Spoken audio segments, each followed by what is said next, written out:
I don't think we might not be live yet, but we are now. We are So, now. hello everybody, and as people will be joining us little by little, let's just do a little bit of intro, a little bit of housekeeping.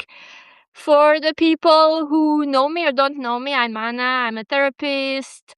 I write here on Substack, and today I am very excited and very honored to have Nahid de Belgeonne with me here for Substack Live. And so Nahid is a nervous system practitioner and educator. She's also an author and the founder of the Human Method, and she'll tell us a little bit more about that in a little bit.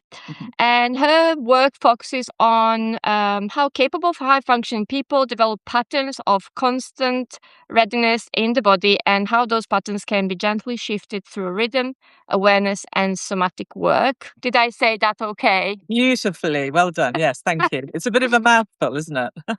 And I will ask you a little bit more about some details for me to know Yes. more because I invite you here to talk with you, but obviously I'm always hoping to steal something. Whoever I'm talking to, Yes. usually I have things to learn from, and so I am curious about more details, and I'm sure people who are watching will be also curious to hear a bit more. But just a little bit of context, the Substack origin story of this Substack friendship, I suppose. Yes. We can call it friendship, We no? can. I think we can. Yeah. Developing friendship, let's say. So, Yes. I write about neuroscience and psychotherapy. I bang on about that all the time. And some of that is myth busting. And what I notice over time is that maybe people who are into somatic practices, whether it's uh, therapy or maybe more like you, tend maybe to get a bit defensive Yeah. when it comes to anybody scrutinizing in a scientific way what they Yes. do. And, Yes. that was my impression. And then what I noticed over time through kind of the, Substack algorithm and kind of interactions through Substack is that Nahid was somebody who was quite the opposite while being, so you are somebody who is completely in that world of kind of somatics, yet, you were engaging with kind of things that I thought were quite on the kind of sciencey side of things Yes. and did not seem to get defensive about people, trying to unpick what's going on. Yes. Yeah. And so that was really the kind of the first thing. Oh, this person is quite interesting, and I don't know what is your impression, but for me, that is kind of from that thing Same. our connection developed a little bit. Completely the same. So I really like myth busting, ballsy women. And anyone who says something really interesting or good. First of all, actually, your posts are brilliant. And I've been really Oh, enjoying thank you. reading all of your posts. And have given me food for thought. And So, I'm a sorry, bit, I I'm have to let my ego expand here. good, do. Well, actually, and I'm a bit annoyed because I've just found out that oxytocin isn't the love hormone or the cuddle hormone, and it's such a nice little metaphor, isn't it? That we kind of think, oh, I really like the sound of this, so I'm going to lean towards it, and it sounds nice and cuddly, and it sounds like something I can explain to people. Um, and you want to hold on to that because it's good. You've learned it, you like it, it makes sense to people. And then when you get new information, my approach is you just update your brain. You update your information and then you find out more. So I really enjoy your post because of that. It's kind of like, oh, I thought I knew this, and then actually it isn't. And what I find really interesting about it, I thought that talk that you did, your Substack Live with two other women, was With Leanne brilliant. and Molly, yeah. Yes, was absolutely brilliant because I think, so many people cite this stuff and other scientists cite this stuff as well. And you're like, oh, I thought this was science. And then you unlearn it a bit. And then I think it's great because you're constantly adapting your knowledge. And so I was equally drawn to you because of your, just going straight for it and just going, is this true? Let's have a look at this, da, da, da. And I just really enjoy that approach. And I guess for me, even though I come from movement, I have been many things and done many things in my life. I've worked across 4 different industries, started in fashion, went into technology, went into publishing, and then in wellness. And the theme throughout my life was that I innately understood that movement really helped me to manage my emotions. I didn't know why, I didn't know how. I just knew that if I was in trouble in my life, I could run and that would make me feel better. I started running when I first left home. I started kickboxing when I left my first husband because, I was just like, ah. I started yoga because everyone told me I ought to do it when I was in my technology company and left. And then I got into a little bit more in depth with what was that. Why do these things work? What was actually going on in the body? And why do people quickly revert back to who they were before they did their yoga or the whatever? And so I've had many different trainings. And I suppose the reason I'm not precious about my corner, my position, is that my learning, my teaching is not guru based. I really eschew that. And I'm really happy to pick the best information from lots of different disciplines. So I've trained in lots of movement disciplines, from fitness right through to yoga, mindfulness, breathwork, Feldenkrais, somatics, you name it. Pilates. I've trained in everything just to understand how we are meant to live in our bodies, I guess. Yeah.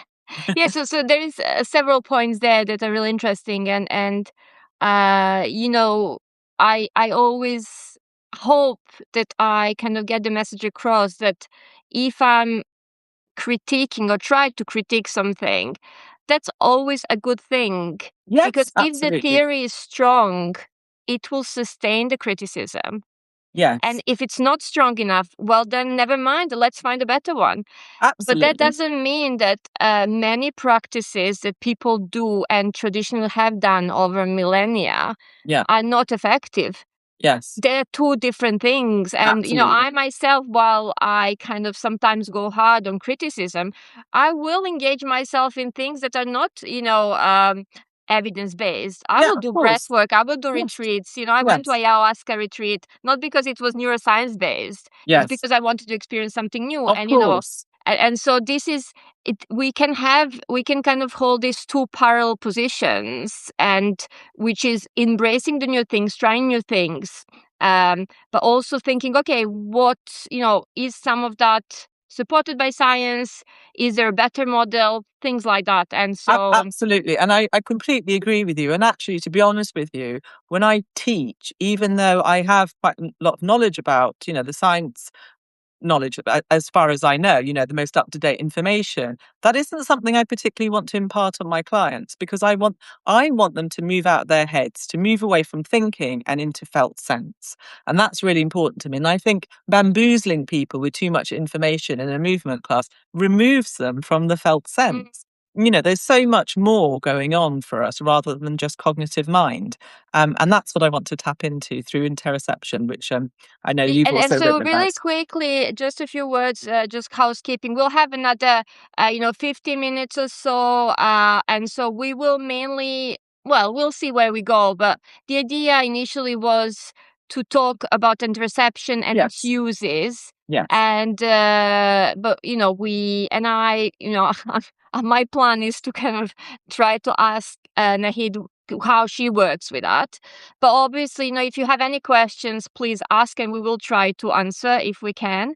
And yeah, so let's then start. So you said a little bit about your background, I suppose. yeah, And so how so what when you I'm assuming as you became somatic practitioner, right? Also, this is because it worked for you. yes, yeah. And so what is there something you can say in a nutshell, I suppose, what changed for you and your relation to your body as a result of those practices? I think in a nutshell, what changed is that I understood that you can't think your way out of a feeling state. And up until then, I had been trying to do lots of mindset things, breath work. So my background is that I come from quite a dysfunctional family background. And as a consequence of that, I had very chronic anxiety. I couldn't get on the tube. I was brought up in London. I couldn't get on the tube because I'd have really extreme panic Mhm. attacks. Um, I've always worked my way to the edges of burnout. I've worked for lots of different startups. I'm very excited about new things. I'm not so good at maintaining things, I think, in my life. And so the big crux of everything was that I almost died of a gangrenous appendicitis. After lots of other things that had gone wrong in my life, because I just didn't listen to the signals from my body. I thought, I'll do some breath work, I'll do some this, I'll do some that. But I had to go. Was rushed into hospital and I almost died. And I just remember thinking that was the day that I just thought, okay, everything's got to change now, because I can't. It's not sustainable to go at this constant pace. And so that was the real thing for me. And I wanted to understand, why does breath work? Why does yoga work? Mm, What happens in the moment that makes me feel better? But also, I wanted to find things where I don't have to drop into a downward dog. That's not always going to happen, is it, for you? yeah. Things that happen in the moment at your desk, something happens. How can I keep bringing my nervous system back into, I call it, a more flexible state? I don't really believe in balance. I'm not sure I believe in regulation. I think the words we use are quite important.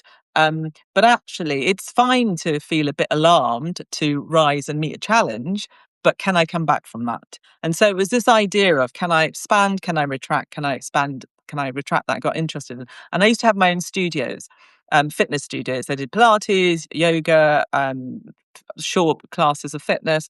And I started practicing on myself and lots of clients, started working with them one to one. And I just thought, you know what? It's really hard to take someone who's speeding away and is super fast. They've got a really fast mind. It's really hard to take them from that and lay them on top of a bolster. Do you know what I mean? Like, no wonder everyone sits and lies over the bolster feeling really twitchy. It's like there felt like there wasn't a meeting of your mental, emotional state and your physical state. There was nowhere to meet this. It was kind of more practice, more doing. And so I trained as a Feldenkrais teacher, but before that, I had done quite a lot of somatic movement. And Feldenkrais is an approach based on that your nervous system learns through movement and attention.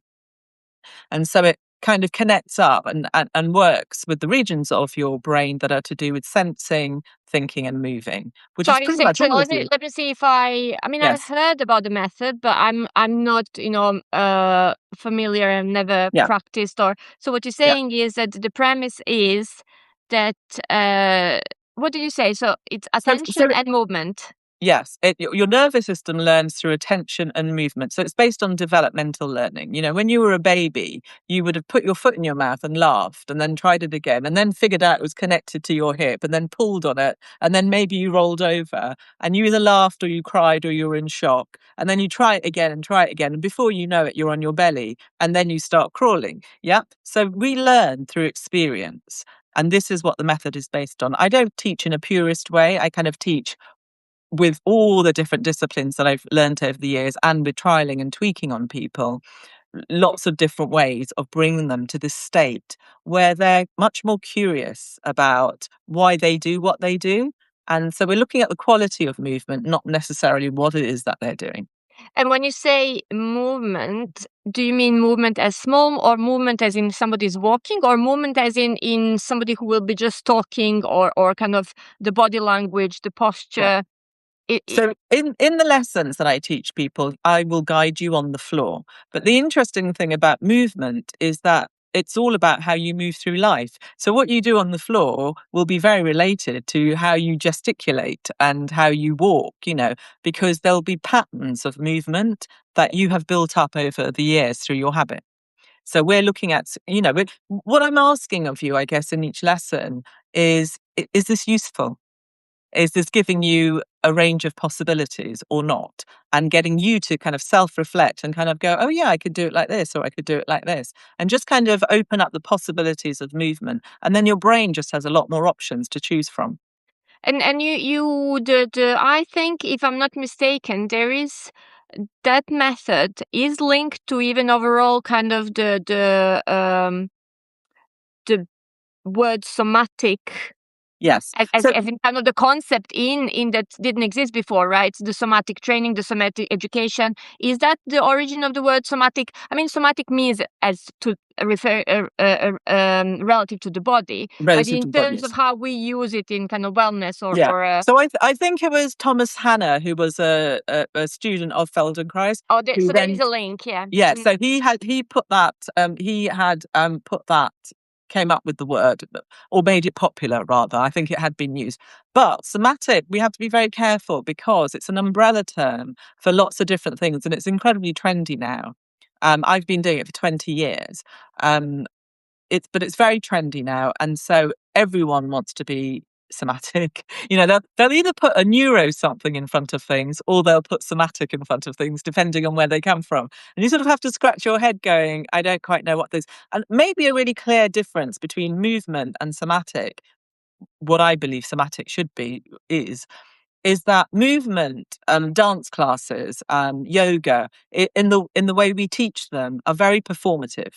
It's about how you look Yeah. as opposed to how you sense.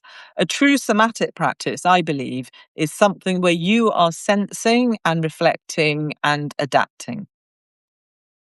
So Okay, so it's a different thing. It's not performative. It's a felt sense practice. And I mean, I think felt sense is really kind of key to our conversation as well, right?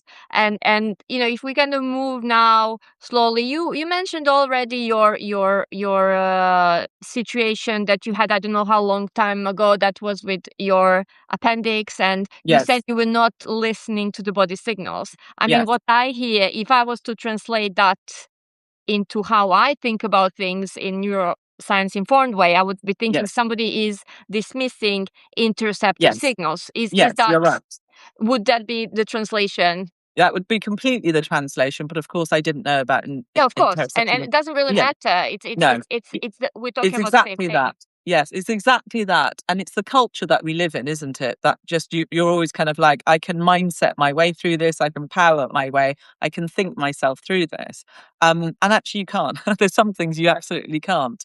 And I always think, what a shame we wait until we hit a wall, until we do something about it. You know, I'm seeing lots of women actually in their 40s and their 50s who are having strokes and heart attacks because they just think it's so normal just to power through everything. And, what a shame, really.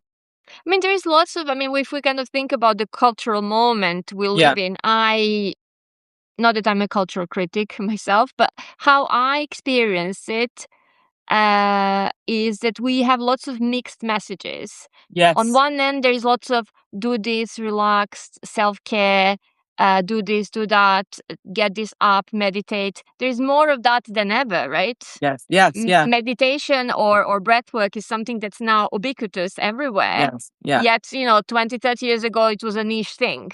Yes. Yeah. Absolutely. Yet there is this pressure to embrace your best kind of life, to perform, to be to plan life. I think life today is planned to an Yes. extent that everything is planned 20 years, like career, the weeks, next week, I don't know, things like that. So there is I feel there is like a mixed messages in what we are supposed to do, and people Yes. and we have this kind of role models from social media or the movie or the where they kind of have it all. I don't know Yes. if you know that. I mean, now when I think about it, there is this actor. What is the Marky Mark? The guy, the rapper. What's his name now? He used to be Marky Mark rapper. So he had this routine that was very popular. He wakes up at 3 a.m. Oh, He yes. Yes. Yes. the Yes. the workout, Yeah. Yeah. and you'll be Ridiculous. happy. And I I just know. thought, oh my god, like I mean, first of all, he lives a specific kind of life. I'm Yes. sure he doesn't wake up 3 in the morning and then goes to work at 10. No. No. Exactly. Yes. But Exactly. I heard people and clients, in therapy telling me, oh my God, if I only could live like that, I would be, like him. And what a pressure. What a pressure. There's that, and there's also, even if you kind of zoom out even more and look at the chaos in the world, and when we're all feeling very unsafe, we kind of we sort of cling to things, it's kind of external, always looking for external things, I think. So I think we've been groomed to really mistrust our feelings ever since advertising became a big thing from 1950s onwards. Because when you mistrust your feelings, you're very easy to sell things to and manipulate. And look at where we are. And so no wonder we're all so confused, because we're constantly fed lots. I mean, I even get confused, but we're constantly fed. The whole world is signaling at the nervous system all of the time. So there's a lot of work that we have to do to kind of, stop it. It's like being a shield, and only letting the good stuff in, and kind of deciding what you're going to listen to and follow, and da da da. But I know, I used to work in a health food shop when I was 19. So I had a really great education on whole foods and supplementation if you need it, and da da da. But even now, I get really confused when I read something about goji berries, and then I'll run out and go buy goji berries, or protein is a big thing. No, it's not, it's fiber. Even though I have a really good, stable diet and have had all my life, even I will get confused. And I feel like I'm someone who knows things and reads things and is Mm. interested. So it's no wonder that people feel confused. But I think maybe at the crux of it as well is that when we have a problem, the very first thing we do is we go out and get more content, be it in terms of a product or an app or a book or a podcast. And we're very good at consuming and acquiring content, but we're not very good at embodying it. And I think that's my bridge of kind of like, what are you going to do with all this knowledge that you've amassed? How are you actually going to embody this so that you can feel something different? In other words, how that is going to change you Yes. in a way that is gonna be something else than just something you bought. Yes, yes, because I know so many people who buy every single book, and then I'll say to them, "Did you read it?" And they didn't even read it. So let alone implement it. It's kind of like we externalize our well-being instead of, coming Mm. inwards and kind of really listening in. Yeah, so kind of, so if we think of so interoception, in Yeah, case, I mean, probably everybody knows, but I'll just say it. I guess it's the way in which the body signals its physiological states to the brain, yes, and some of it is becomes conscious, some of it yeah, remains, underneath the kind of conscious awareness, the threshold. yes, And there is, many channels of it. One is, let's say, heartbeat, respiration. There is chemical signals, all sorts of things, and they're kind of combined in the brain, in the state of the body. And some yes, signals become really kind of prominent, and my heart is really pounding. But yeah, sometimes it's all kind of combined into a state: fatigue, feeling a bit or feeling great, or things like that. And I guess why I think about it these days is, from neuroscience point of view, is there's so much emerging research about this connection, and really the kind of linchpin of the connection between the body and the brain is interoception, and yes, how there is more emerging. We don't yet know all the rules, how things affect everything, but we know that there is a link between interoception, mental states, emotions, and mental health. yeah, And it's all kind of this part of the embodied cognition kind of movement, where we don't think anymore as brain and body separate, right? no, And yeah. that's very exciting. I can imagine that is exciting for you, that there is this integration happening. Yeah, so exciting. I mean, I have never talked about mind and body. I've always talked about body, because it's the same thing. And I think language again is so important, because as soon as you introduce the idea of this separation, people use the mind to conquer the body in some way, punish the body, control the body, whatever it is. But as a baby, pre-language, you would have sensed things. You would have heard a loud bang and retracted, and you would have heard your caregiver's voice, and might have crawled towards her or him. And actually, you're still the same. You're the same organism, in that your body is responding way before you make sense of it. Your brain makes sense of the messages that it receives, and it makes sense of it based on present sensation, present moment sensation, and past experience. And that's really where my work kind of kicks in. It's kind of asking, is that signal, is that really happening? Is that true? Are you in danger? Are you feeling stressed? Are you feeling alarmed? Or is it an old pattern that you are used to doing. Because what we do is we sort of normalize stress or anxiety. We kind of think that's part of our personality because it was useful to us at one point, and then that's how we kind of operated in the world. So I guess what I do, it just gives you this chance to really listen in, and kind of figure out, am I really stressed in this moment? And that is actually how I overcame my chronic anxiety. This is so It's just interesting. Yeah, do you want to tell us a bit more about that? That's so yeah, interesting for kind of my line of work and yeah, stuff. yeah, I do actually, because something happened to me the other day where I was on the tube and I was at King's Cross and having to cross all those lines, and you're underground for quite a lot of the time. And maybe about 35 years ago, when I was chronically stressed, or even earlier than that, I would have started sweating, palms sweating, I would have gone really red in the face, my breath would have been really short. And here I am as an adult, not under those conditions anymore, walking these tunnels, literally couldn't see the light at the end of the tunnel. They're really long tunnels, they're very dark, loads of people crammed up against me, which I don't like at all generally. And I couldn't breathe in, fresh air. And I was just thinking, I'm not panicking. Isn't that interesting? I don't have a single physiological response happening right now that I have to control, because I just did all the things that you do, of where I've just felt my feet. I kind of was like, this is going to be over soon, and then I'm going to be on the tube and it's going to be completely fine. But I didn't have a single physiological response. And years ago, I would have almost been in tears and would have had to turn around and rush out.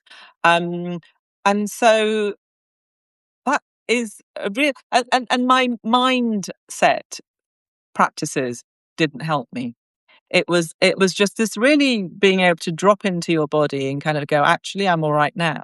Do you know what I mean? And kind of go, I'm safe. It's fine. It's really not a problem. So I just thought that was incredibly So you see, that's interesting. so interesting because as you were talking, I'm trying to kind of translate it in how we would think Yes. about that from Yes. neuroscience point of view. Yeah. Again, not because neuroscience has to confirm everything you say, No, no, but it no. is interesting It's how I think interesting. these things are converging at the moment. So what you're saying is that in the past, that state, whatever the kind of the tube was for you, the smell, the Yes. atmosphere, the air. I remember I used to live in Paris, and in Paris metro there is always a smell, and that smell was very particular, something to do with the what they use to kind of make the walls, and Yes. so that would trigger in me really unpleasant feelings. Yes. And so all those things combined in the past equaled for you. Yes. It's Yes. panic attack, it's Yes. anxiety, Yes. Yeah. and I can't breathe. I'm going to and get so trapped. Yeah. and now I would say, in the kind of in the language of predictions, because Yes. interception is very much based with very much linked into with the idea of predictions and brain Yes. making predictions based on the states in the body. Yeah. What is the situation we are in? Yes. Now you have changed your, that's called the kind of the beliefs or the prior in statistics, which is accumulated knowledge about something that accurately can predict what is the situation we are in, and your Yes. prior has changed. Today you don't Yes. believe, you're not, it's not a belief in the sense, oh, I believe in God, I believe, it's not a conscious belief. No. It's what the brain is likely to decide as a result of having access to that information. Exactly that. And the information was that I'm good. I'm not in any alarm state. I'm good. I can handle this. And exactly that. The signals from my body did not get my brain to, what do you call it? A prior. Prior, it's in statistics, it's called Bayesian statistics. It's a statistical model that says that to predict the future based on the model, we need the prior knowledge, Yes. and Right. that will guide our prediction. And it's called the prior. And once you Brilliant. change the prior, well, the Yes. prediction is not the same anymore. I love it. Okay. So great learning. Thank you. So yeah, exactly that. The information coming from my body was just like, it's good. We're not in that same our state has shifted. Our reality has shifted, I guess. And this is, so I think what you described there is really one of the great things and ideas about interoception that we can really use in therapy. And I I think so, think yeah. many therapists use it already intuitively. Yes. we don't need neuroscience to No. kind of tell us to do that. Having said that, once we know that it's a thing, we can then more intentionally implement it Yes. Yeah. and have Absolutely. more ways to articulate it, not necessarily through neuroscience language, but to really kind of guide the client there. What you need is to update those beliefs or priors. And Yes. I think one of the ways to do it is through what you do. Yeah. So that's really interesting because I work with quite a few psychotherapists who refer their clients to me where talking therapy has been really useful, but it's reached its kind of natural Yeah. conclusion with them. And sometimes with some clients, something new will come up in me. So with love, I don't really need to hear anyone's story, and I mean that with love. It's like Yeah, absolutely. that's not what I do. However, people obviously will tell me quite a lot of things. I'm looking at the patterns in their body. Mm, But I've had a couple of interesting instances where the client has said, I've just realized this thing that came up that I had completely forgotten about. And so then I would say to them, what a great thing to go back and talk to your psychotherapist yeah. about. So it was a really beautiful kind of relationship, between all three of us, where we were allowed to talk, me and the psychotherapist, we'd gotten permission that we could talk to each other about what was Yeah. going on. But even things, things that the client was telling me she found uncomfortable to talk about, I would give her some things to do in the seat. And so that she could then kind of go, okay, let me just feel this. All right, now I feel good to talk about it. It was before she was so mortified. And so, she was of a certain age and she was just had such a deep shame. She couldn't talk about the thing to Mm, her psychotherapist, but she yeah, did with me absolutely. on the floor. And so that was such a great way to work with somebody because So I could just this say, is a go side back thing, and sort of, but yeah. the what you're saying, this is so interesting because really, this is the magic of Substack, and I don't know whether some of these people are listening now, but if they are, just a few days ago there was a discussion I was part of on Substack about shame and therapy. Ah, Somebody from Substack, he will recognize himself if he's watching, wrote about shame and what is it, how can we be better as therapists to make sure that clients can tell us things if that's yes, relevant, because you yes, can even feel ashamed to say to your therapist what's going on. And so yes, what you yes. what you're saying is that Oh, this interesting. person was actually telling it to you, and it Yes. was easier for her to say to you than to the therapist. Yes, and I have and I'll give you why I think that is, because when you're sitting upright, your body's tense. Your extensor muscles are all contracted to keep you up in gravity. When you're on the floor, your muscles relax, and that evokes a different physiological state. I mean, so Nahid, this is so what you're saying, Yes. again, not that it has to be validated by No, no, neuroscience, but it's interesting. Yeah, yeah, it's good to have the it's discussion. Yeah. actually, I mean, I don't know about that specific thing, but I know that we know that, for example, people who are sitting like this are more likely to feel kind of a state of anxiety or anger. Yes, yes. And there is experiments around that where changing the body posture will change the emotion. Now, I'm not saying it's not a it's not a switch. No. A- And this is, I think, where we need to draw a line. This is where sometimes people on the internet, like myself, I suppose, will kind of go into the extreme. They say, okay, well, there is an amazing biohack here. I'm going to give you a hack. No, It's like, yes. okay, so just sit like this and Yeah, all yeah. anger is gone. It's I not know. like No, this. no, Obviously, it's not like if that. somebody is completely, possessed by rage, Yes. there is no amount of, they're going to have to kind of, Positioning. No. it's not going to be just by putting the arms like this. It's No, more no, kind of no. subtle changes, right? Yes, yeah. And And yeah. so that's why I kind of used to scratch my head about restorative yoga. So, I want to be clear. I'm not saying it's bad, but you're taking someone who's very, very, very Mm. stimulated in some way and trying to lie them on top of a bolster and then berating that person because they don't relax or rest. It's like the system can't be at fault. It must be you. That I used to really kind of go, this is not right. We're not meeting that person in the moment. And so that's why I was questioning everything that I always question everything, but I think it's a good state to be in. But that's why I always kind of do question everything that I had been taught because I was like, I don't see the evidence of that. You've told me to do X, Y, Z, but I don't see the evidence of that in this client that I'm seeing. So that thing of meeting each person in the moment is really true. And I really hate biohacks. And I often get asked to comment. I'm being asked to comment on the vagus nerve quite a lot. We don't have to go to that whole theory thing again because I'm with you, Anna.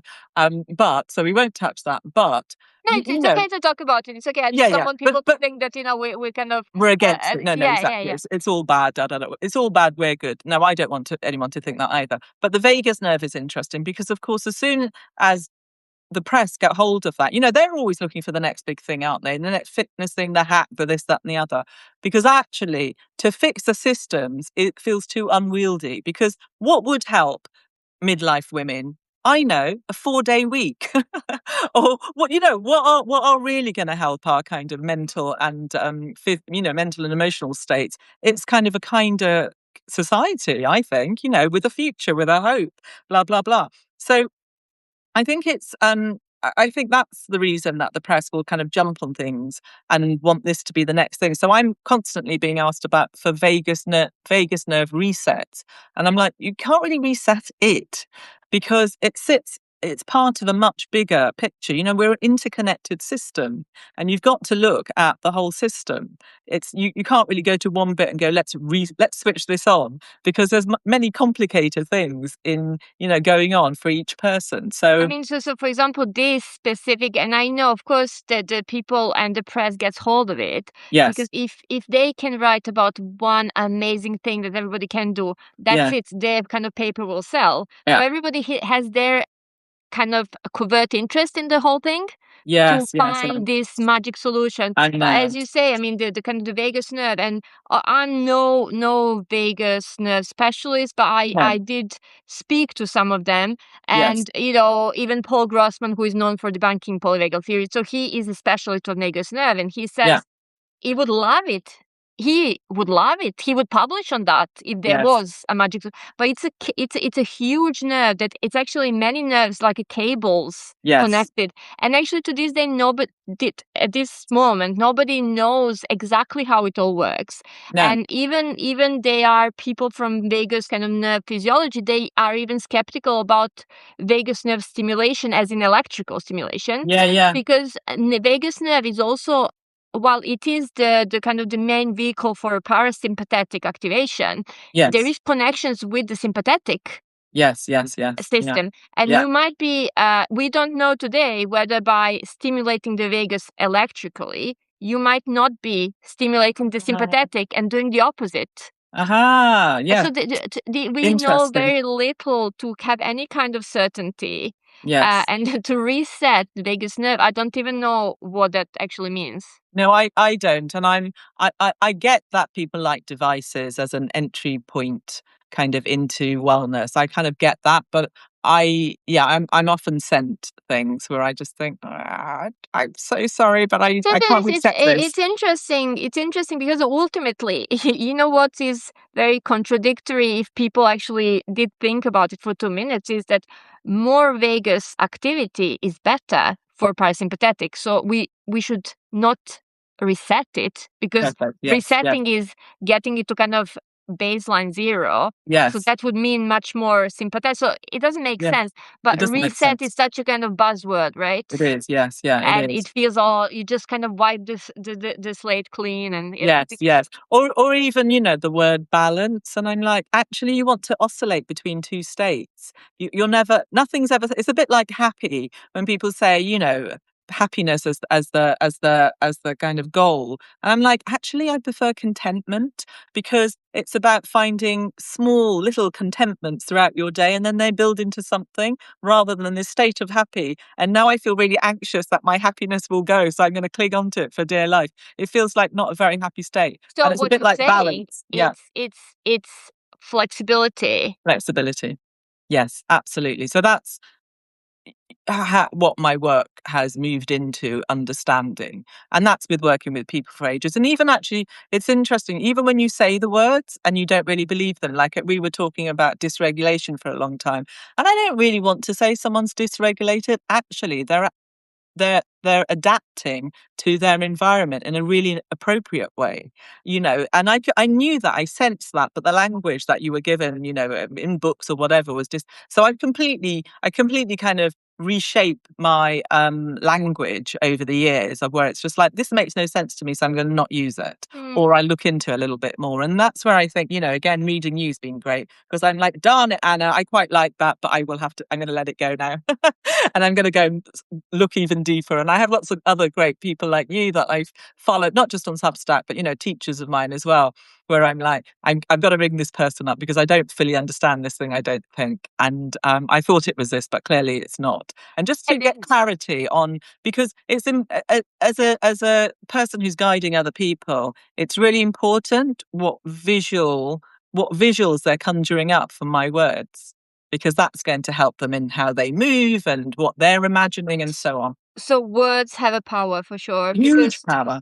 words lead to a meaning, Yes, and meaning is everything really, as in it's how we everything. you can, I mean, this is not never some things can be changed just through the change of meaning. Yes. Yeah, uh, and so just true. think, for example, just I mean, now what comes to mind is, the ice baths, right? Huh? The ice Oh, baths. yes. So Yeah. ice baths are today seen as a health hack, as something that's good for you. So people do it voluntarily. People pay to do it. Yes. Yeah. Imagine if, so the meaning of it is that you are supposed to like it. It's good for you. It's Yes. good for your Yeah. well-being. So you do it, and you're happy to do it. You're proud to do it. Imagine if the ice bath was a punishment. Yes. So the act of it is the same, the meaning changes. All of a sudden, Completely. it would be barbaric. Yes. Yeah. Complete. Imagine putting somebody in an ice bath. It would be like a punishment, like the terrible So, thing that so society does. to me, it is completely barbaric. So I moved to the sea from London, and everyone swims in the sea. And I don't mind getting in the sea every now and then. If I lived in Greece, I'd be in the sea all the time. But in England on the southeast coast, no, from so many reasons. It's not my jam. I don't like it. Plus, there is, if you're highly stressed, it's not going to be so good for you. If your estrogen's dropped, it's not so good for you. There's some research coming out about that. So this kind of blanket thing that we do, it was a bit like yoga. Every time you had a problem, people go, you should do yoga. And it's like, oh, shut up. Do you know what I mean? Why should I do yoga? As if yoga can fix everything. And also, actually, when I was teaching yoga and I was doing quite a lot of one-to-ones, I had a few clients who were bipolar. You could not put them in a restorative position. They did not want to be lying down with their eyes closed. So you have to be really careful with your advice and 100%. how 100%. what you're applying to people.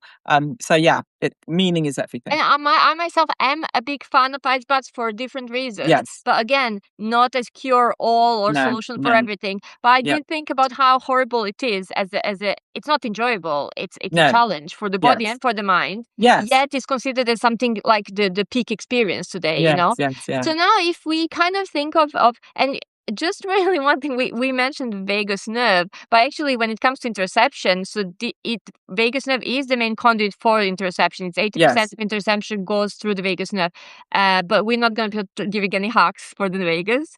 But so you are saying, okay, how, if this is okay to ask you, if you were kind of to see a new client, Yeah. would you in some ways assess, Yes. not formally, but for your kind of your assessment of their interoception or their ability for interoception, would that cross your mind in the assessment of the client?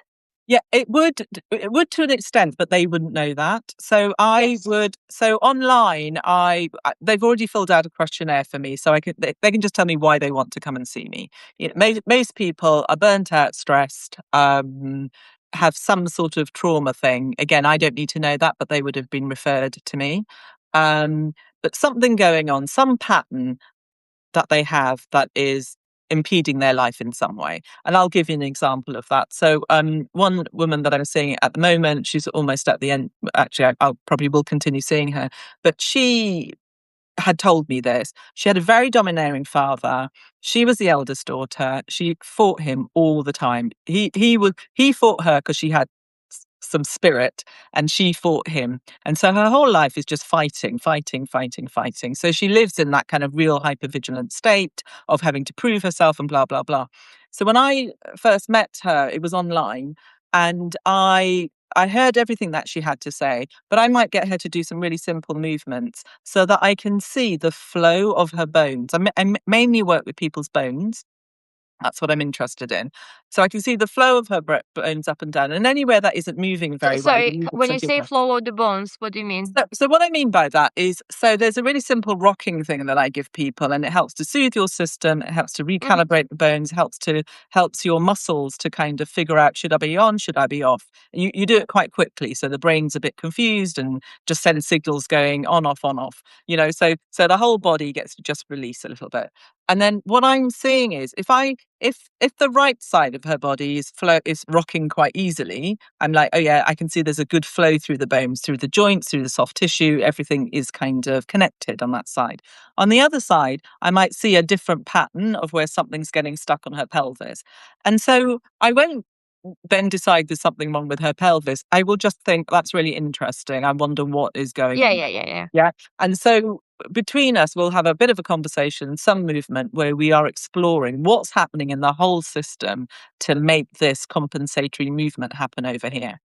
And then I ended up actually, I see her regularly now. I go into London for a home visit, and then I'm taking the weight of her bones and kind of going, oh, this side feels really lighter, and this side feels When you say you're heavier. taking the weight of the bones, So how do you... she'll be on a table, and I'll put my hand underneath her shoulder, like I'm weighing it. And Okay. when you take someone's bones, so it's not invasive at all, but when you take someone's bones, the muscles can release. So the holding pattern that you might have had, at least the superficial muscles, can just go, oh yeah, we don't have to hold anymore. You're sending a signal to your brain to Yeah, yeah. say, we don't have to hold. We're not under tension, we under threat. We don't have to hold. So the superficial muscles let go, and then you can kind of introduce ease of movement and just get really interested where something's clicking. Why is that clicking? Or it hasn't got its full range of movement. And it isn't an attempt to fix the person. It's in an attempt to give new information to their brain. So their brain can go, oh yeah, the left one is higher than the right one. Why is that? Why are we doing that? Because there's nothing, physically wrong with you.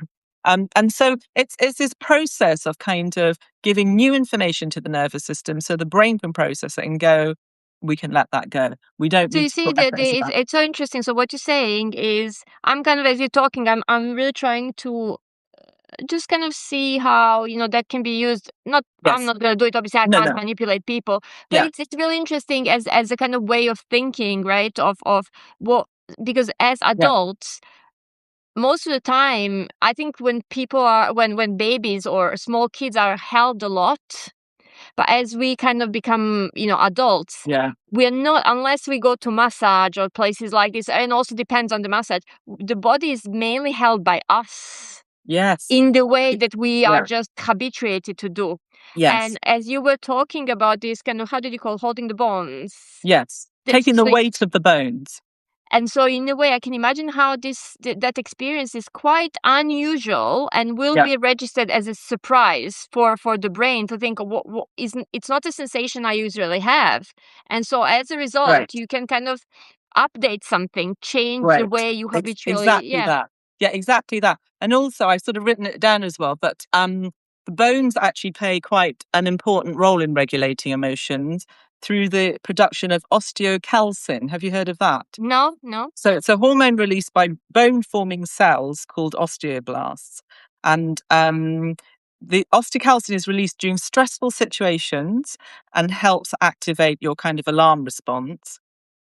Um, and it crosses the blood-brain barrier Very, yeah. directly. So as soon as you take the weight of the bones, you're sending messages to help to kind of tell somebody that actually it's okay, we can let go. We're not unsafe, and we can release those muscles.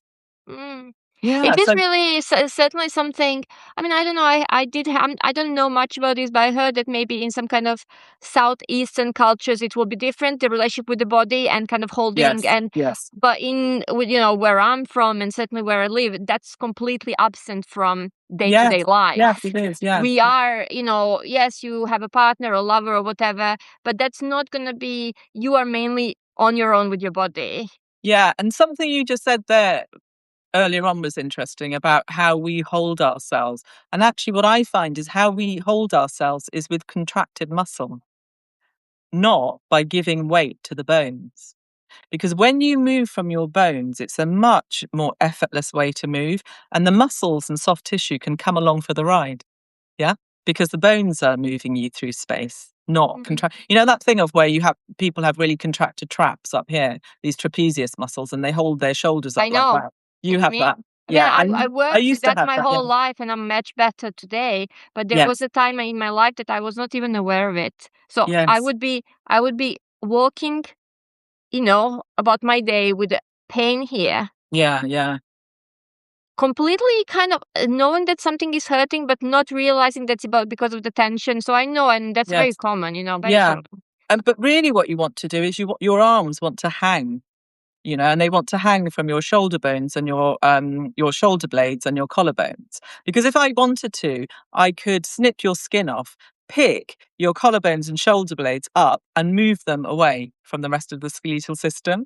Do you know what I mean? So they've got this really lovely hanging quality, but most of us use muscle to hold ourselves in gravity, and that is exhausting. That is already putting you in a bad mood, or it's making you feel anxious, or it's making you feel stressed. And it contributes to that, as we kind of a little bit before talked about interoception and what it is, that kind of, because interoception can be this sum of different sensations in the body. And if you have this kind of tension there, that's going to be adding to that overall feeling of being moody or being Yes, in a bad mood, being tired, being completely. tense. Yeah, And because completely. the brain constructs like, okay, this is how I feel today. If Yes, I ask, how are you feeling now, it's going to be a sum of little things in your body, compared yes, also combined probably with things that are happening to you in your moment, in your life at the moment. And yes, you will say, exactly. well, I'm great, I'm not great, or I'm Yes, this or that. And yeah, so those little things, or they're not little really, that's how the body is at that moment, are yes, key not only for the body but for also how we feel, and yes. as a result mental health and everything else. Yeah. Yeah, completely. And we often only ever notice the pain. We never, I often sort of say when I'm on a walk, like, isn't it great? I'm walking so freely. And so I was saying to myself, it's like, oh, I'm just having the best walk and everything feels really easy, rather than, oh, you get to a certain age and when you meet people in the street, the very first thing they'll tell you is about what doesn't work. And I just thought, I'm never going to be that person. I will never be that person. Mm. Yeah, this is so, and I guess why, well, obviously as therapists we can't manipulate the body. We No. can take some of the wisdom you share Yes. there, as in you can, and I'm sure some people do it, notice how people sit, notice how Yes. people Yes. Yes. are their posture, also practice intentionally doing some kind of work in therapy while changing the body posture, for example. Yeah. And these are all kind of actionable things that we can make, especially if it's maybe not with every client, but there is specific presentations, and maybe I can ask you about that a little bit later. Um, is that could be a good way to try to work with somebody. Well, I think you probably see that anyway. I mean, you said you do, but you probably see that as soon as they walk in the door. Do you know what I mean? You're sensing already, aren't you? Their mood, maybe you're already sensing what they might be saying to you today. They've had a good day or a bad day, all before language, because Absolutely, your nervous absolutely. system is also responding to their But this nervous is, systems. if you are a CBT therapist, so cognitive behavioral therapist, Yeah. you will not be. No. It's not for you to think about those things. You have a number of things to do which are really cognitive, right? And not here to kind of bash a CBT, No. has its merits many. Uh, and but what I'm saying, it's missing that element, and Yes. sometimes Yes. that element is the element to work on. And Yes. I would say Yes. many times. Many Um, times, or at the very least, just to be aware of it, because it will inform you in so many ways. As the therapist, it will give you so much good information. I mean, for instance, in the COVID years when I was seeing people, because we weren't allowed to look at people, talk to people, communicate, whatever, you wanted to make no contact with people. So lots of people were kind of really shrinking, like Interesting. this. Head down, eyes down, not wanting to make contact, because if you make eye contact, you might have to talk to somebody. and just feeling a bit kind of precious about their lungs, almost kind of retracting away. And what that does is it shortens your muscles here. So then your breathing gets shorter. You've then put this really heavy skull forwards of your spine. So there's a lot of weight going down through your spine. That makes your organs weight bearing, and they're not meant to be. Mm. So that you lose this really lovely kind of the movement of the breath, which is a movement, good functioning breath is a movement because it's massaging all of the organs by millimeters, not by very much, Yeah, but yeah. still, it has this really lovely rhythm to the internal body. So we are so externally kind of focused that we've just forgotten about these constant internal rhythms. So, physiology, of course, because there is no mind body, it's the body, it's one thing, will have a huge influence on emotional state and vice versa. You can't have a relaxed mind and an alert body, and you can't have an alert body and a relaxed mind. It's impossible. And I think that is something that neuroscience would agree with, actually, Yes. you Yeah. know? Uh, so if you really kind of a specific question for you now, if you were, would you sometimes intentionally work with somebody to increase their interceptive ability? Or would that be something that, I'm not saying that you do only that, but would that be on your kind of list of things to do? Because why I'm asking that is that, and of course, another question for you is that always a good thing to increase interception? Because I think in therapy, or even how it's talked about in general in social media, we think about, oh, we need to become more aware Yeah. of the states of the body. Certainly in therapy that kind of uses a little bit of that, it will be always pay attention to your body, pay attention, feel more. Now, I would argue that, in some, and, I think neuroscience or research does agree with that. Sometimes we need to turn down interoception. Like somebody Yeah. who has a panic disorder or lots of anxiety, they'll be extremely attuned to their body sensations, and they will, while their heart might be beating normally, their perception is enhanced. Yes. And Yeah. so it's again, it's another kind of, there's no one solution. I think sometimes we need to turn up. So blunted affect, people who feel less emotions. I live in northwest of England, so there's I get lots of male clients who don't ever feel anything. Yes. And typically, if I ask them, what do you feel in the body when you feel that? They don't even, they're like, Yeah. Yeah. what do you mean? That is most people, to be fair. But and so that in that case, you would kind of turn it up, the Yes. awareness, Yeah. or work on things to turn it up. But there are cases when people are kind of all the time feeling too much, or do you not Yes. find that? So, well, I did have one client say to me, so for the first time, I'm really feeling things, but you feel everything, don't you? I was like, yeah, sorry about that. But it's a good thing because then you have language now for your emotions. You can start to fine tune your language. You can also start to fine tune your awareness, cultivate your awareness of your environment. Well, what causes something Mm. to make you feel upset? Maybe the person who's upset you is just an upsetting person. Do you know what I mean? You can start to make good kind of rational decisions about things because now you have a better understanding, better than numbing and suppressing, right? Um, and so I guess I don't really think in terms of taking up and taking down. I think in terms of expansion. It's kind of like, what is going on here? So one woman that I saw, she was having multiple panic attacks a day. She hadn't slept properly for 3 weeks. I mean, I was quite concerned about her when she came Yeah, to yeah. see me. So So obviously, yeah. yeah, I told her to go to the doctor and get checked out and da da da. Um, but after one session, she slept all night and she stopped having. So I didn't really, with her, I didn't have to think about up or down. I was just like, we just have to stop this signals from your body that tells you that you have to be on alert, and by the time we'd finished, she booked her first holiday in years because she was working. And I think we were talking about this on Substack briefly. She works as a content creator, so she was always on. And the thing about a content creator is that you are chasing new clients. You're talking to everyone. You're all over, the world time zones. So you're talking to people, and it becomes really addictive because you have a success, you have a sale, and then you have loads of likes, and then that kind of powers you to go on and on and on. Anyway, as a consequence of not sleeping, she was having all these panic attacks. So with her and people like her, I didn't have to think about dampening down or taking up. It was like, what is this field of sensation that you're feeling? And immediately by getting on the ground, you're already telling the brain that you're Mm. safe. You know, you're conscious, so you're not unconscious. You're conscious, you're good. You're breathing at an even rate, you're good. So that already gives signals to the brain that you don't have to have a panic attack and be upright and take it on and hope to kind of recover.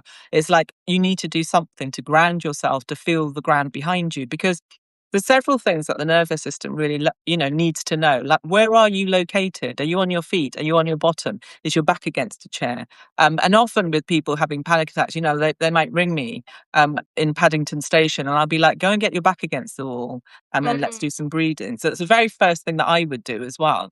And I spend a lot of time on the floor. In between clients, I'll spend some time on the floor, rocking, breathing.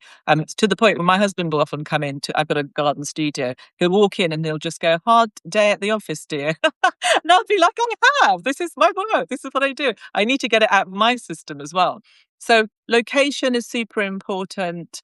Where are you located? What time of the day is it? So that's why there's all this advice about going out in the morning and getting Mm. daylight into your Yeah, you kind of system. set your You're your setting body clock. circadian Yeah. rhythm. Yeah, exactly. So timing is important, location is important. And I think those two things are really powerful. So I presume, you seeing someone in their chair, if they're really agitated, you're going to have to sit with them, aren't you, to talk with them. So it might be that you're talking with them while they pace it out and their pacing gets slower and slower. That could be a really nice way of meeting somebody exactly as they are, rather than getting this very agitated person to sit down immediately because they're not dealing with the stuff, the And what you said, the client that would call you and say, "Oh, I'm yes, having a panic attack. I'm in a train station," and telling to that person, "Go and kind of stand, yeah, yeah, against the wall." It's really kind of, in the end, you are creating sensations in the body I am. and Yes, interoception as well, right? yes, Interoception yes, changes, yes. which then you would hope will start a process of To shift changing how this. person. Yeah. Yes, yeah. So I'm just a real believer because I've done it for so many years and I've done it on myself that and I did all the mindset things. I did breath work, da da da. But when I was in the height of my anxiety, none of those things worked because the sensations coming from my body were telling my brain I'm still in chronic anxiety. So, trying to breathe, da da da da. Coming from top down did not work for me. It was, it's totally a bottom up approach that really hit that was the missing link for me, I think, between all of my Absolutely, yeah. different practices that I'd been doing. And no one had really explained that.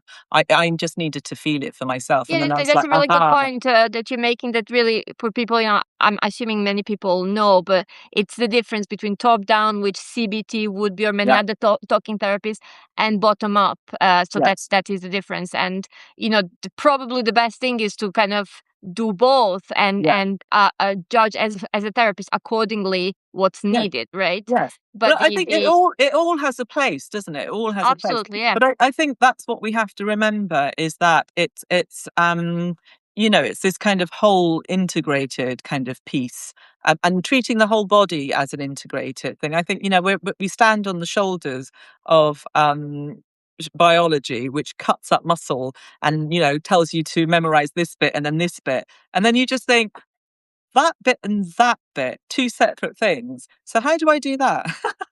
Do you know what I mean? And then it's lots of ways of like this contracts and this length, and it just gives me no idea about how my body functions. Mm. And how I like to think of your body is that think of it like a fishing net, a big fishing net. And if you've got a pull here, it's going to affect the whole system. It's going to affect your mood. It's going to affect that opposite hip. It's going to affect something to do with the leg. It's going to affect, how you hold yourself in gravity. And so it's kind of slowly unpicking these little habitual kind of tensions in the body, or at least inquiring, is that necessary? Do we need it now? And if we So don't I need it, think can we it's let a it go? really beautiful image to kind of, because we kind of can't to have to bring it to the close. Yes. We could What a talk for shame, Anna. I could talk to you all day. we could genuinely do a day marathon on this. I know it. I knew it anyways. Yes, me too. We won't inflict that on you guys. But this idea of kind of fishing net, where if you change one thing, they're all kind of connected, right? And it's Yes. gonna have an influence Yeah. on other things. And I think, is there any other, I don't know, closing thoughts for therapists, or something you would want to say or share? You don't have to, but if there is anything, but that is, I think, one for us to maybe remember, is steal from you. Yes, you may steal that. I think I'm guessing all you guys know this anyway, but something that's really important probably is to understand that the body learns their patterns, and it can learn something different.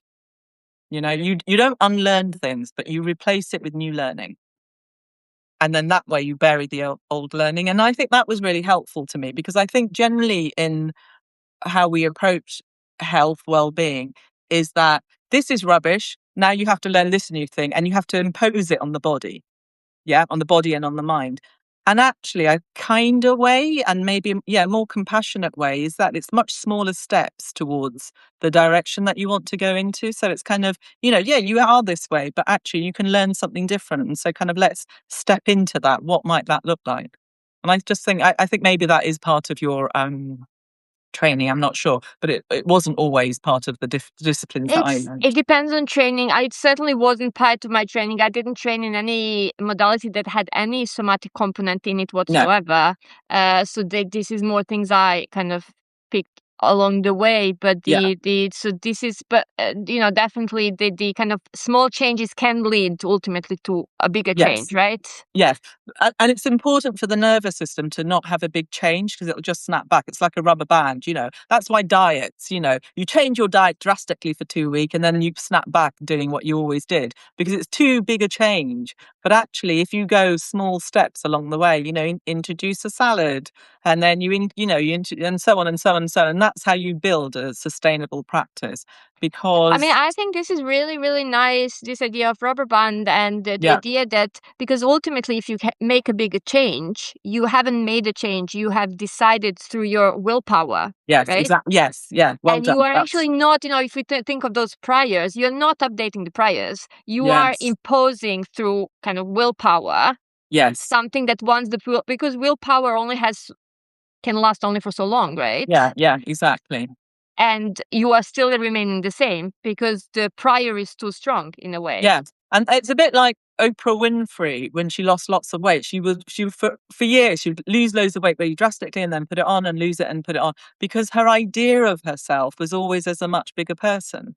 So it was Uh-huh. slowly changing your identity. And actually, I often say to people, I think I work with, explaining my work is so difficult sometimes, but I often say, I think I'm at the intersection of neuroscience-ish movement and identity, because we're looking at how you change identity over time. Because when you're anxious, you just think that is part of your identity, that you think Mm. that's who you are, because you have no experience of anything different.